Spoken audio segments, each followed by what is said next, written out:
I'm going to welcome Andrew Golebiowski, who lives in America and whom I've met once. But we've kind of been friends on Facebook for quite some time, and he's a very interesting person. He's got lots going on, and we were just chatting that everything is kind of gone online and we don't go out as much. But good morning or good evening to you, Andy. Yes, and good afternoon from here. All right. So we gave this session a title and we called it Growing Up Polish in America. You were born in Buffalo, is that right? Yes, Buffalo, which is in the state of New York. Most people don't know how large the state is, but we are actually 8 hours by car from New York City, right on the Canadian border.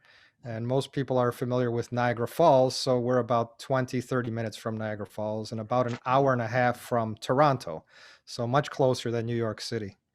Okay. And there's a very large Polish diaspora there, from what I understand. Do you know the numbers at all? There is. What's specific about communities like Buffalo or Detroit or South Bend or Pittsburgh is these are the old industrial cities of the United States, which attracted workers from Central and Eastern Europe back in the 19th century. Actually, the first immigrants to places like Buffalo were still veterans of the uprisings in Okay. Poland. There were a few, but then there was the huge wave in the 19th century to fill industrial jobs, basically. So people from farming backgrounds in Poland, wherever else in Europe, came to fill those jobs. And then there Then, was another wave. Well, and then immigration was stopped by the US government because there was fear of foreigners in the late 20s. And it was not until the late 1940s when displaced persons, people who had been in uh, displaced uh, displaced camps in Germany, and then also survivors of the Siberian deportations were able to come in. My father came in 1952 as a Polish ex-serviceman. He was a prisoner of war in Germany, made his way to Italy, then to England, and then from England immigrated here, had a job already waiting for him. There were so many jobs available in the early 50s because the servicemen were coming back home hmm, and starting to build families. So there was no room to live with those families back where their parents and siblings lived. So they had to build new housing developments for these veterans coming back. And they were usually in the suburbs because the cities were very populated. Well, if you lived in the suburbs, then you needed a car. So, hence, the car industry and the steel industry was just going full steam ahead. And so, places like steel mills and auto plants.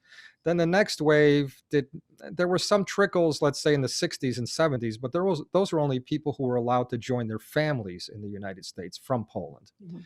And then, of course, there was the solidarity immigration as well, which was not very large in places like Buffalo because those industrial jobs had already been dwindling, and the factories had been moving down south, where there were less labor unions, where there were lower taxes, and so on and so forth. So, newer immigrants, solidarity era and later, tended to go to Chicago, New York City, Toronto, even California, Florida, places like that. So now you find uh, Polish people all over. And of course, from places like Buffalo, there are many third and fourth generation Polish Americans and just regular Americans living in Florida because it's warmer. So they may go down there to live for 6 months out of the year.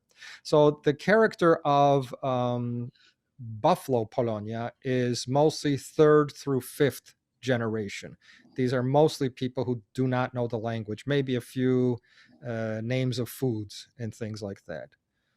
But many of them, well, there was a point in time for a very long time where people were ashamed to say they were Polish until Solidarity, until John Paul II.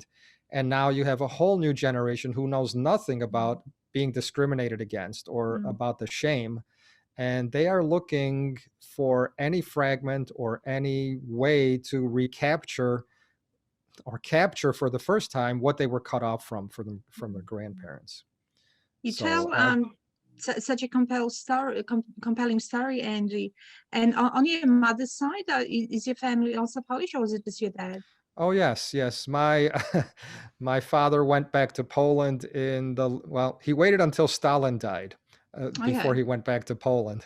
As an ex-serviceman, you never knew, and my father was always very independent. He did not like being told what to do, even in the army.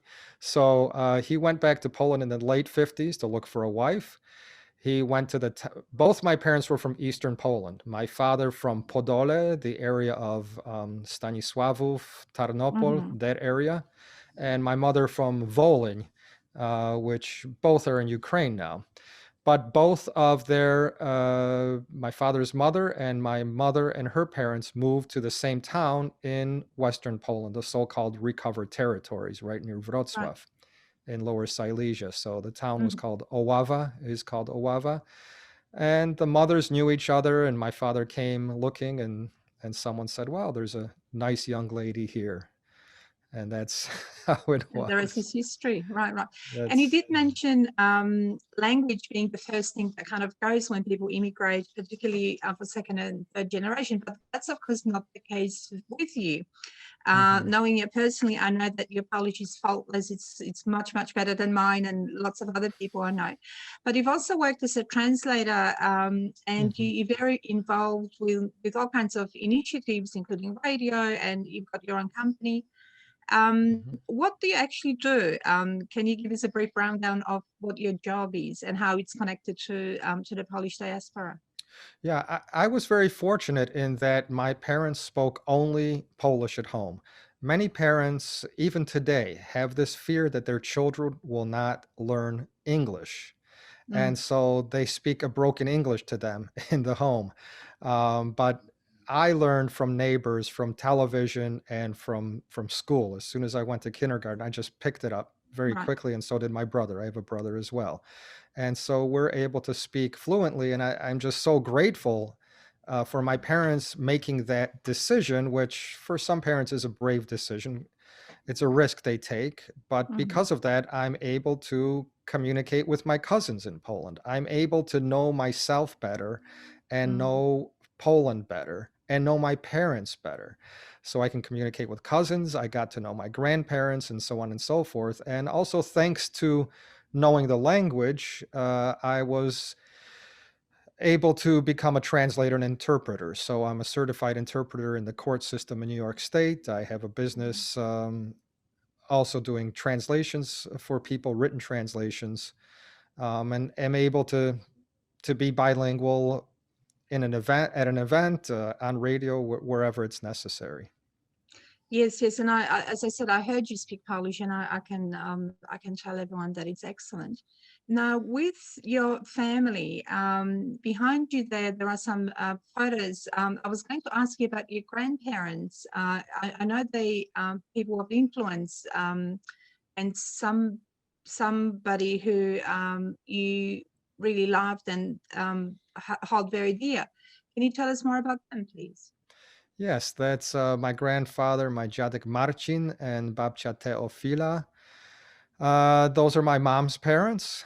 My father's father, actually, my father was a prisoner of war in World War II. His father was a prisoner of war in World War I in Russia. So, father Oh, and son, only child, both prisoners of war in two separate wars. So, my father's father never came back from Russia. We don't know what happened. I got to meet his mother once, mhm. and my mom's parents, Marcin and Teofila. The one thing I can tell you about my babcia is that she was one of these very silent but strong women. She never raised her voice, but when it came to a situation like in the village in Wolyń, where they had some Jewish friends in town, where they would go and shop. They were named the Gittelmans, and they owned a textile store, and they became good friends. They'd visit each other. Well, when the town's ghetto, the town was called Rokitno in Wolyń, Mhm. was being liquidated. People were being rounded up. The the parents, the Gittelmans, either threw the children off the out of the boxcar and said, just go follow the railroad tracks to Richkovsky's house. And Richkovsky's, my grandparents, my grandfather was a forest ranger. So they went there, and my mother had this dream at night where she saw the icon of Our Lady of Częstochowa with two Jewish caps on each corner. And she wakes up and she sees the two children coming through the window. And they were Gittelman's children. Oh, wow. And so my grandmother took them in and hid them in the barn. And the Germans came because one idiot who thought he was going to be a big shot in the village and wear a German uniform told the Germans that the kids were there. Oh, wow. The Germans showed up, and they were threatening, my grandmother. Meanwhile, my grandfather was not around. He was somewhere in the fields or wherever it was. And they were trying to bribe my mother and her brother with candy and bonbon. Tell us where the kids are. They came with dogs, and by then the two kids were up in the hayloft in the barn, and they my mother and brother, her brother, went to play in the hay to confuse the dogs, and so they never found the children. But they said, we know they're here, and when we come back, you don't give them up. We're gonna burn the place down. If we find them, we'll kill you. If we don't find them, we'll just burn the place down. And the one soldier hit my grandmother in the face with his rifle butt. So it was that silent strength, of my grandmother that I really take inspiration from, and sticking to your convictions. Sticking to your values, even under such duress, in a quiet, not demonstrative way, is inspirational for me. What a story, Andy. And so your grandparents on that side, did they immigrate to America, or did they stay in No, Poland? they did not. Just my mom and father were here. We had no family here. My father had a distant cousin in Staten Island, and I've recently made contact with his children. So. Okay. Doing Because the genealogy here friendship, and there.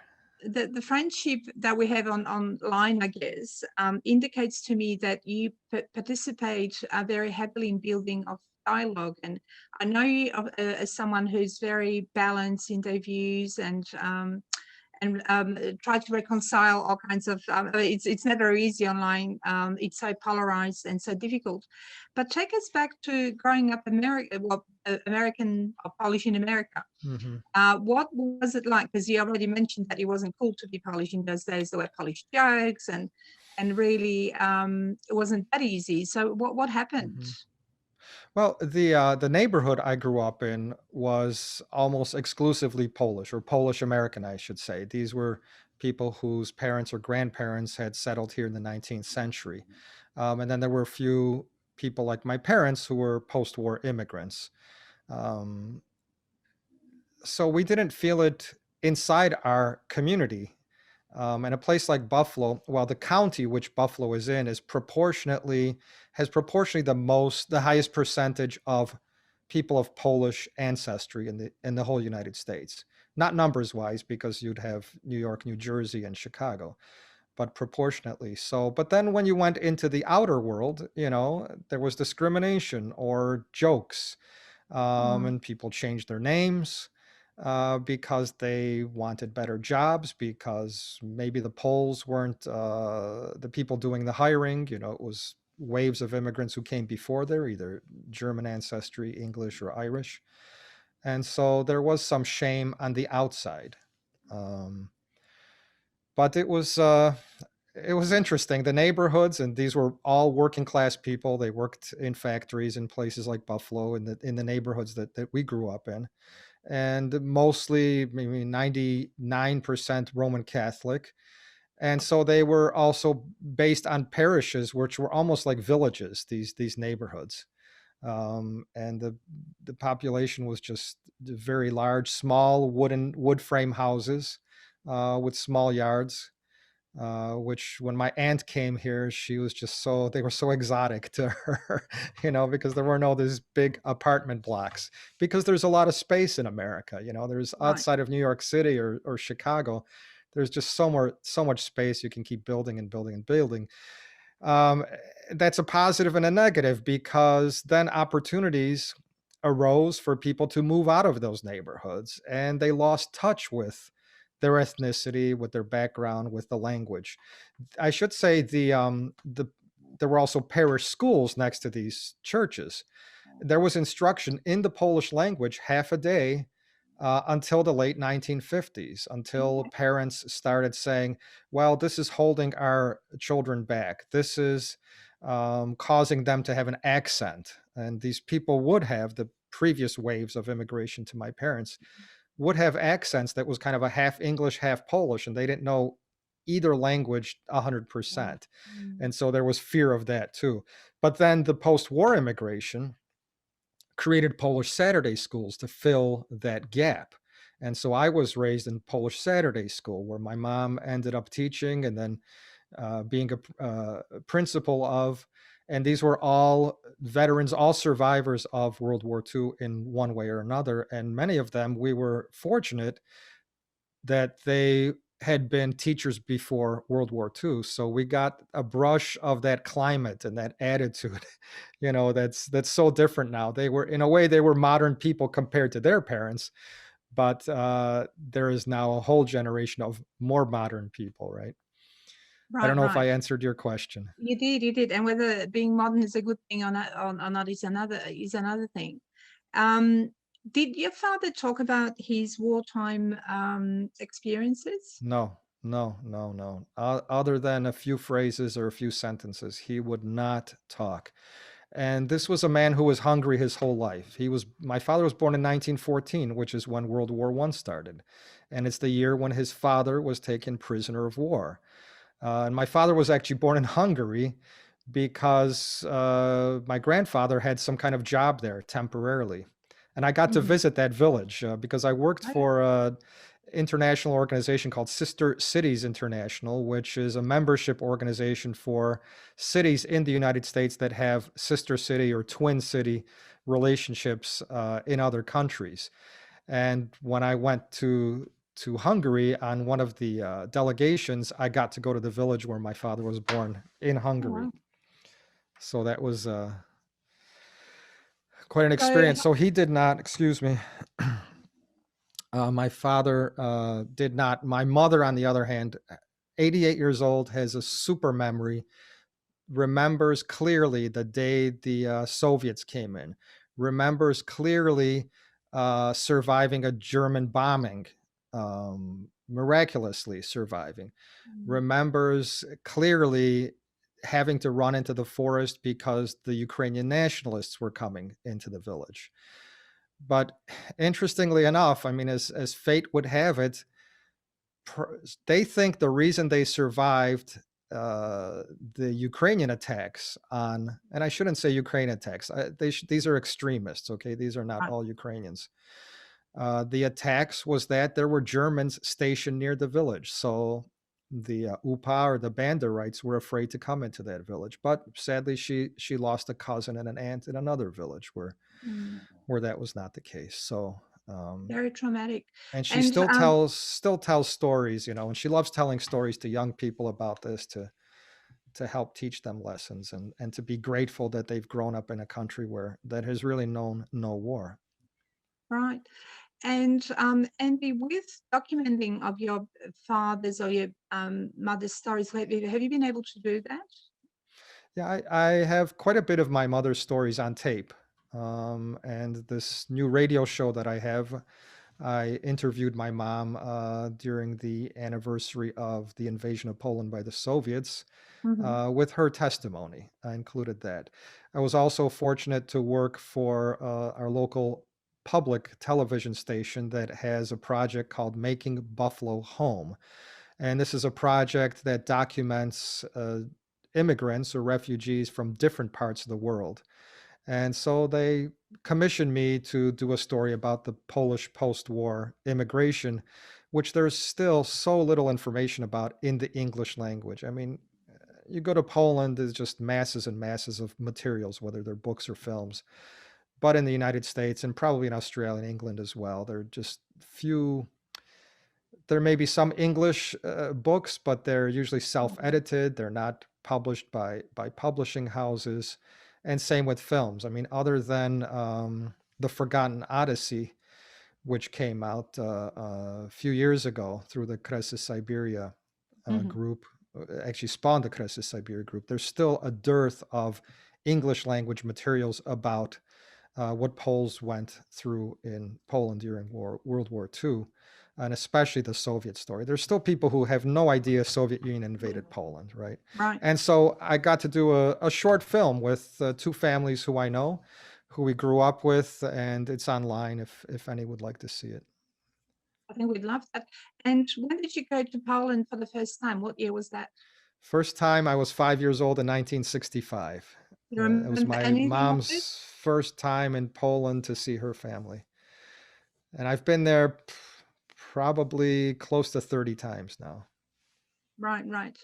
And what do you think of it? What do you think of Poland of today? Because I think it'll be a neat way. Because we've got a lot of questions. Let me tell you. Hmm. Yeah. Um, I'm just trying to capture your feelings of. Do you consider Poland home, or where are you at, or is I'll your tell home in you, your head? in the United States, I'm Polish, and in Poland, I'm an American. Right, Excuse me.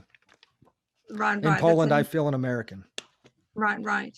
And do you feel a sense of progress? Do you feel a sense of I guess pride, not in that negative way, I guess, or because we do read all kinds of stuff about Poland, and some of the media is not super positive, Hmm. unfortunately, and some of Yeah. it is just plainly wrong.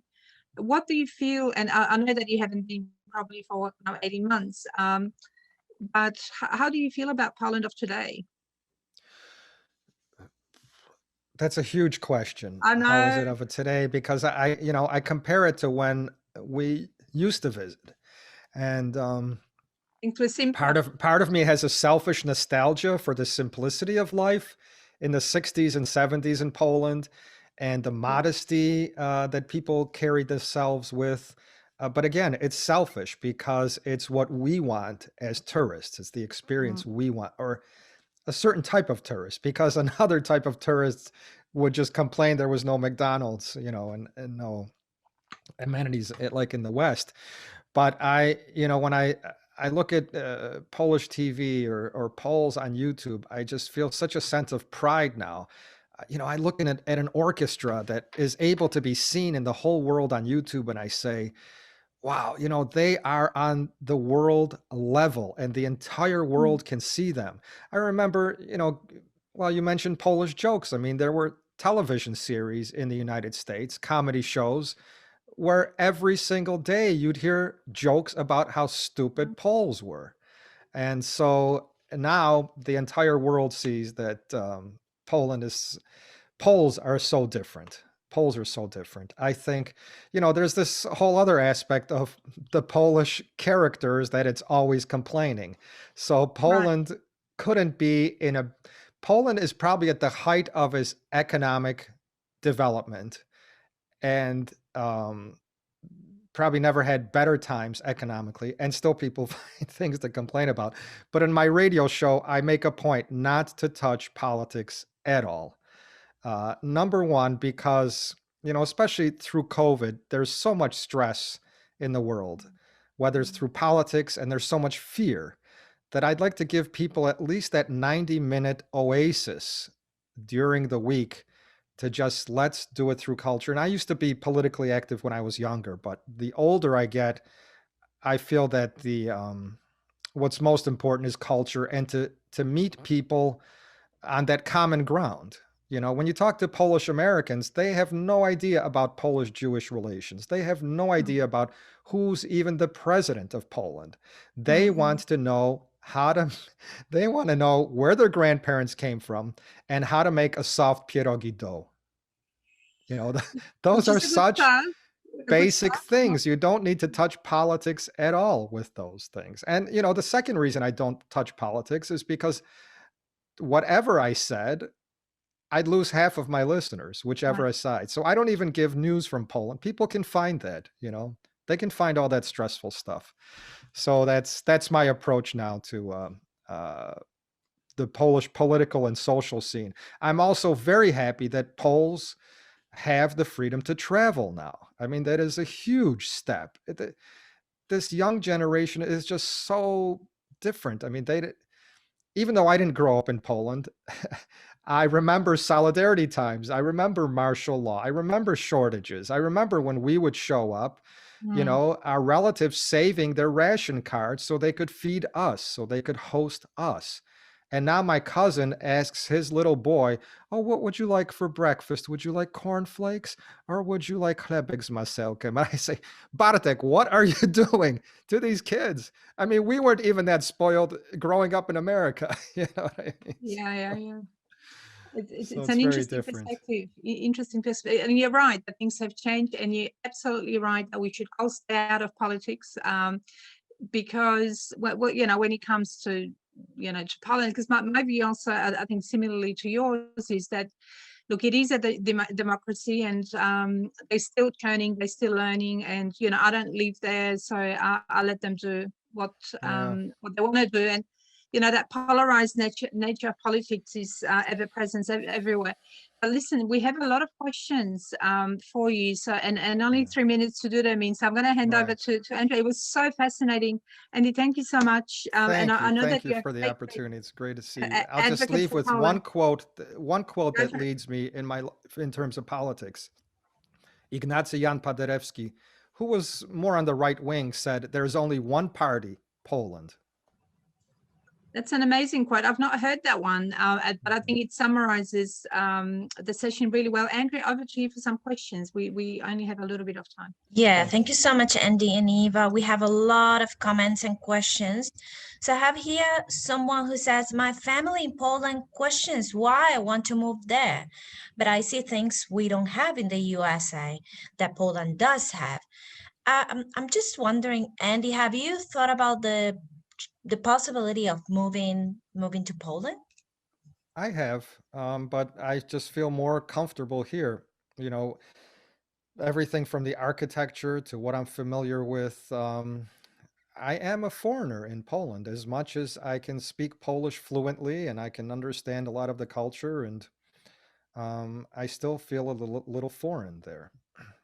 And so I'm not a person who's rootless. So there are some people who can live anywhere in the world, and every 5 years they can move from one country to another. But I'm not that type of person. Mm. Thank you. We have a few questions about your work as a video producer, as a radio broadcaster. Where do you source your inspirations from when it comes to making or producing films and radio programs? Well, as I mentioned already, culture is very important, the transmission of culture. So in my radio show, I play music from Poland, but my main audience, who I'd like to reach, are those Polish Americans or people who do not know the Polish language, but who want to understand the Polish culture more. So every piece of music I play, I introduce it. I either summarize the lyrics or I translate the lyrics and give some context to it. And people are very grateful because they have no other.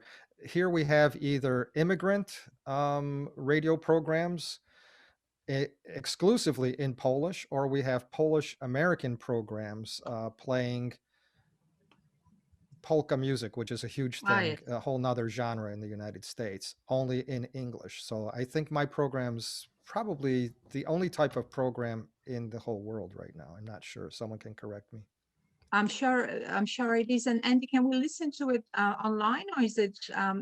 Absolutely, yes. It's well, the times may be confusing because people are all over the globe here, but the program is online on SoundCloud, and the easiest way to get there is webradio.com. which is the station I'm at, webrradio.com. You go to our shows and past episodes. And I've had the show since last July. Actually, it was born out of COVID because I wanted more contact with people. Right. So we'll put that on our Facebook page if people want to listen. But Andy, thank you so much for spending your afternoon, our morning with us. The minute I can travel, I'm going to come and visit. I've not been to Buffalo. I've been to New York a number of times, and that's where we met at a congress. But keep up the good work. I think you're an amazing advocate for Poland and Polish diaspora. And we really enjoyed having a chat to you. You know, masses of questions, but that's all we have time for, and we'll leave you to it. Thank you. Thank you, and all the best to everyone who's watching. And thank you, Eva. All the best and success. And it's amazing that you have a business. You'd think you only be concerned with business, but you take this time to actually talk to people about culture and their interests in what they're working on. So thank you very much for that. Our pleasure. And look, you know, being born in Poland, and I guess, you know, I've lived in Australia for now 35 years. I think I can kind of understand some of the things that you talk about. I'm always very, very keen to explore, you know, people's feelings and connections to Poland and feeling Polish. So thank you again for your time, and we'll see you around whenever we'll see you. And stay safe. Say hi to your mum. See you, Andy. Dziękuję. Do widzenia. Bye.